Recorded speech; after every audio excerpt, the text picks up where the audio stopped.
Na primary school ina ne unguwar Mara Babba. High secondary Sultan Bello. Kamar yadda muka ji takaitaccen tarihin ka hukumance da ka gabatar da sunanka da matsayin Abdul Rafa. Ya asalin wannan sunan naka yake na da ya kasance Abdul Rafa? Gaskiya wannan suna ne tun ina karamin yaro. Abokaina suke kira na Abdul Rafa saboda ina cewa zan ba su kuɗi Rafa to shi yasa kawai sun kalaka wannan sunan. Wai Rafa din na kuɗi ne ba wai na zama rafin na ba shi bane gaskiya.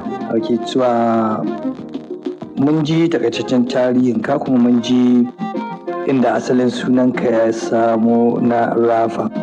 Me ya ja ra'ayinka ka shiga wannan sana'ar ta rera waƙa? Gaskiya ko da na tashi kawuna ne na ga yana waƙar, so abin ya burge ni shi yasa na bi hanya da ya koya min, shi yasa na ci gaba da yin aiki. Ok, idan na fahimce ka wannan ganin kawunka yana waƙa shine ya ja ra'ayinka ka shigo wannan sana'ar ta rera waƙa. To ya ake kasancewar za ka iya waƙa? Yana koya mini, in na ga yana yi sai in tambaye shi ya yake yi, sai ya zauna yana koya mu yadda zan yi. To kawai sai na bi hanya mafi sauki na iya. Ok, daga koyon da ka yi wurin shi yasa ka iya wannan waƙar. Ka kai kimanin shekaru nawa kana wannan waƙar? Gaskiya an fi 5 ma, tun ina ƙaramin yaro.